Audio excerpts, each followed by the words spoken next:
Imagine trying to drive your car down the highway, but the toll booth costs $2 million, and get this, it only accepts Bitcoin. Welcome to CasuTalks. We are bringing that highly casual coffee chat energy today for your daily deep dive into the source material. So grab your coffee because we have a wildly diverse stack to get through today. I mean, we are talking geopolitical defense briefings, a 12,000-word New York Times expose, and Q3 corporate earnings reports. Our mission today is to connect some pretty dramatic dots. We are looking at a high-stakes crypto toll booth, the sudden unmasking of Bitcoin's mysterious creator, and the absolute massive physical infrastructure keeping this whole digital illusion running. It is a lot, but let's just jump right into the Strait of Hormuz. Right, so despite a ceasefire between the U.S. and Iran, the strait remains heavily restricted, which means oil is basically hovering near, $100 a barrel. Which is stressful enough for global trade, but there is a wild twist here. Oh, it gets so much crazier. The IRGC, the Islamic Revolutionary Guard Corps, is essentially charging commercial ships up to $2 million per vessel just to cross safely. Like the world's most high-stakes easy pass. Precisely. And they are demanding payment in Chinese yuan, Bitcoin, or USDT. Wait, USDT, like the digital US dollar tied to the blockchain? Yeah, exactly. Okay, hold on. So you're telling me a commercial tanker captain is just opening a laptop on the bridge and sending a massive crypto transfer to get past a military blockade? That is literally what is happening. How does the US even begin to sanction a decentralized wallet? I mean, how does that work? Well, that's the billion-dollar question, right? I mean, they really can't. Wow. By using decentralized crypto rails, sovereign states can just completely bypass SWIFT and the traditional banking system in real time. Because, blockchain doesn't care about global sanctions. Exactly. The transaction settles instantly, completely outside of any government's jurisdiction. They have effectively created a nation-state toll system operating entirely on decentralized code.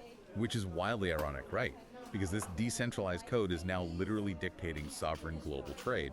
And we still don't even know who actually wrote it. Right, which is absurd. And it prompted the New York Times to try and finally unmask him this week. Ah, yes, the massive 12,000-word attempt to prove that the British cryptographer Adam Back is actually Satoshi Nakamoto. Based almost entirely on punctuation. I know, they found like 67 shared hyphenation errors and some obscure phrasing like burning the money. Okay, I have to push back hard on this. Are we really identifying a hidden billionaire genius just because of bad grammar? I mean, we all have typos, right? We do. Yeah. But Adam Back has denied this at least 6 times. And if you actually look at the code, which the crypto community has analyzed to death, their coding styles are fundamentally different. Right, the completely different languages almost. Yeah, Satoshi wrote very specific Windows-based C++ code. Back's historical style simply does not match up at all. Yeah, identifying a legend based on a misplaced hyphen feels like quite a stretch.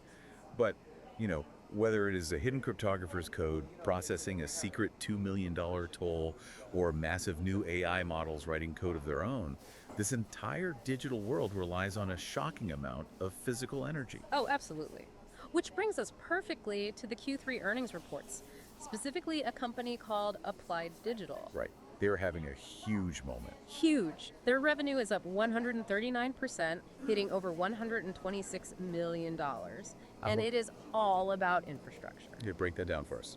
So they already operate 286 megawatts of Bitcoin mining data centers. And just for context for you listening, a single megawatt is enough to power roughly 1,000 homes. That is an insane amount of power. And now they are breaking ground on massive 430 megawatt AI factories. Yes, AI factories. They aren't just building warehouses to stack servers in anymore. Right. They are essentially the people selling the pickaxes during the AI and crypto gold rush. Yeah. These are basically modern, heavy industry plants where the raw material is electricity and the output is artificial intelligence. That is the perfect way to look at it, because a standard data center simply cannot handle AI. Too hot, right? Way too hot. Training artificial intelligence requires massive GPU clusters that demands entirely different, intense liquid cooling architectures and just extreme power density. So without companies literally turning raw power from the grid into live computing capacity, neither Satoshi's invention nor the AI revolution could even function. Exactly. It all requires concrete, steel, and massive amounts of electricity. The physical world is powering the digital illusion. Which leaves you with an interesting thought to ponder. Oh, what do you got? Well, think about it. If nations are already using decentralized crypto to bypass military blockades today, what happens tomorrow when sovereign states start leveraging these massive AI factories to launch entirely decentralized, untraceable cyber warfare? Wow. Okay, that is incredibly dramatic. That definitely makes you look at that $2 million toll booth in a whole new light. The physical world might just be at the mercy of the digital one. Right. Well, that is all for today's deep dive into the sources. Come back tomorrow for more news on CasuTalks. And please don't forget to like, share, and comment a funny phrase related to today's chat down below. Drop a crypto toll booth or hyphenation hacker in the comments. See you tomorrow.